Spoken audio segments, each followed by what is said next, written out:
آثار نبویہ کا تحفظ اور ان سے تبرک۔ محبت کا اصول ہے کہ پیار کرنے والے کو اپنے محبوب کی ہر نسبت و ادا پیاری ہوتی ہے۔ اگر کسی کو اپنے محبوب کی ادائیں، اس کی نسبتیں اور اس کے آثار و متعلقین اچھے نہیں لگتے تو اس کا مطلب ہے کہ اس کی محبت ابھی ناقص ہے۔ خالق کائنات جل جلالہ کو بھی اپنے محبوبوں کی نسبتیں محبوب ہیں۔ نسبتوں سے محبت کا ہی تو اظہار ہے کہ اس نے اپنے خلیل علیہ السلام کی اہلیہ محترمہ سے نسبت والی دو پہاڑیوں صفا اور مروہ کو شعائر اللہ سے قرار دیا، اور اپنے خلیل کے نشان قدم والے پتھر کے بارے میں حکم دیا کہ بیت اللہ کا طواف کر کے مقام ابراہیم کے پاس نماز ادا کرو۔ مصطفیٰ جان رحمت صلی اللہ علیہ وآلہ وسلم کی شان محبوبیت بے مثال ہے، اسی لیے رب تعالیٰ کو آپ کی نسبتیں بھی بے حد پیاری ہیں۔ ایک مرتبہ سیدنا فاروق اعظم رضی اللہ تعالی عنہ نے بارگاہ رسالت میں عرض کی، بِأَبِي أَنْتَ وَأُمِّي یا رسول اللہ صلی اللہ علیہ وسلم لقد بلغ من فضیلتک عند اللہ ان اقسم بحیاتک دون سائر الانبیاء ولقد بلغ من فضیلتک عنده ان اقسم بتراب قدمیک فقال لا اقسم بهذا البلد۔ یا رسول اللہ صلی اللہ علیہ وسلم، میرے ماں باپ آپ پر قربان، قسم بخدا رب تعالیٰ کی بارگاہ میں آپ کی یہ عزت و فضیلت ہے کہ اس نے انبیاء کرام علیہ السلام میں سے صرف آپ کی زندگی کی قسم ارشاد فرمائی، اور قسم بخدا خالق کائنات کی بارگاہ میں آپ کا یہ رتبہ ہے کہ اس نے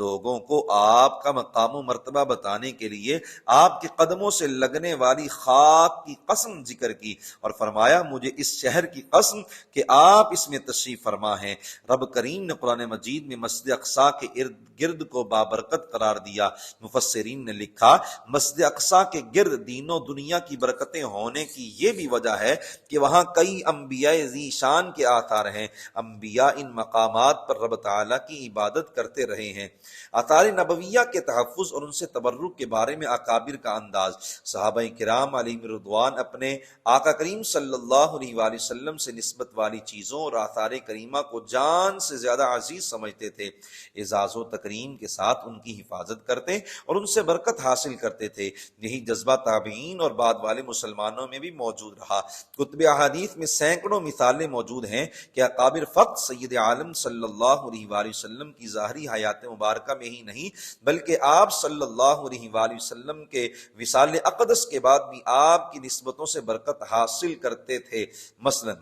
نمبر 1، 6 ہجری میں صلح حدیبیہ کے موقع پر قریش مکہ کے سفیر عروہ نے کہا تھا، مسلمانوں کے نبی جب اپنی بینی یعنی ناک مبارک صاف فرماتے ہیں تو وہ تبرک کسی صحابی کی ہتھیلی پر پڑتا ہے، چنانچہ وہ یعنی صحابی نہایت عقیدت سے اسے اپنے چہرے اور جسم پر مل لیتا ہے۔ نمبر 2، جب وہ وضو کرتے ہیں تو ان کے صحابہ وضو کا پانی حاصل کرنے کے لیے یوں کوشش کرتے ہیں جیسے پانی کے لیے آپس میں لڑائی ہو جائے گی۔ صرف یہی نہیں بلکہ بقول سیدنا ابو جحیفہ رضی اللہ تعالیٰ عنہ چشم فلک نے یہ منظر بھی دیکھا کہ جسے رحمت عالم صلی اللہ علیہ وآلہ وسلم کے وضو والے پانی کے کچھ قطرے نصیب ہوئے اس نے وہ اپنے چہرے پر مل لیے، اور جسے پانی نہیں ملا اس نے پانی والے کے ہاتھ سے اپنا ہاتھ مس کر کے اسے ہی اپنے چہرے پر مل لیا۔ نمبر 3، مؤذن مسجد حرام صحابی رسول صلی اللہ علیہ وآلہ وسلم سیدنا ابو محذورہ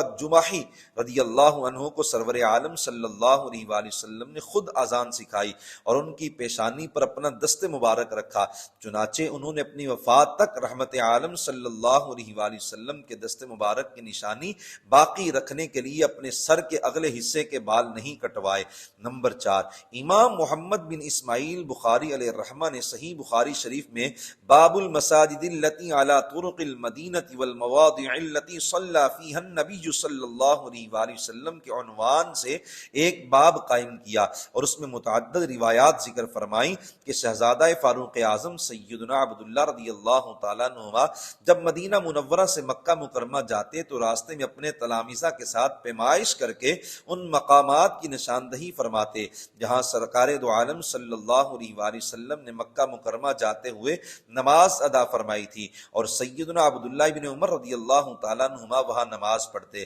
محدثین محققین نے لکھا آپ اس لیے یہ مقامات بتاتے تھے کہ مسلمان ان مقامات سے برکت حاصل کریں جہاں کبھی آقا کریم صلی اللہ علیہ وآلہ وسلم کے مبارک قدم لگے تھے۔ نمبر 5، ایک مرتبہ رسول اللہ صلی اللہ علیہ وآلہ وسلم سیدنا حسان بن ثابت کی اللاتی بہن سیدتنا قبشہ رضی اللہ تعالی عنہما کے پاس تشریف لائے اور کسی حکمت کے پیش نظر پانی کے مشکیزے کو اپنے دہن یعنی منہ مبارک کے ساتھ لگا کر پانی نوش فرمایا۔ سیدتنا قبشہ رضی اللہ تعالی عنہا نے برکت حاصل کرنے کے لیے مشکیزے کا وہ حصہ کاٹ کر اپنے پاس محفوظ کر لیا جس پر سرور عالم صلی اللہ علیہ وآلہ وسلم کے مبارک ہونٹ لگے تھے۔ نمبر 6، ام المؤمنین سیدتنا عائشہ صدیقہ رضی اللہ تعالی عنہا کے پاس سرکار دو عالم صلی اللہ تعالی علیہ وآلہ وسلم کے زیر استعمال رہنے والا ایک جبہ تھا۔ ام المؤمنین کے وصال کے بعد ان کی ہمشیرہ سیدتنا اسماء رضی اللہ تعالی عنہما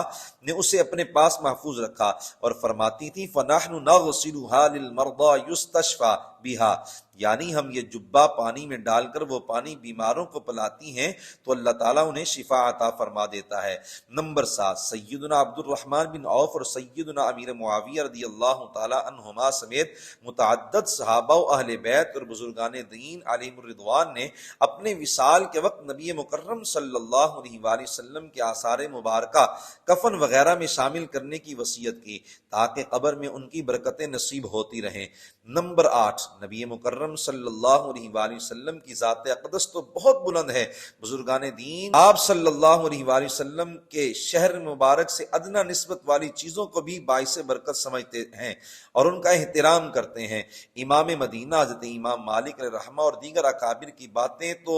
بلند ہیں۔ ماضی قریب کے ایک ولی کامل شیخ الاسلام حضرت خواجہ محمد قمر الدین سیالوی علیہ الرحمہ نے فرمایا ایک مرتبہ مجھے گردے کی سخت تکلیف تھی، کسی پہلو قرار نہیں ملتا تھا، اچانک میری نظر دیوار پر آویزہ گنبد خضرا کی تصویر پر پڑی، میں باادب کھڑا ہو گیا، بارگاہ رسالت میں اپنی فریاد پیش کی اور بارگاہ الہی میں حضور نبی کریم صلی اللہ علیہ وآلہ وسلم کے وسیلے سے دعا کی۔ اللہ تعالیٰ نے کرم فرمایا اور درد اسی وقت موقوف یعنی ختم ہو گیا۔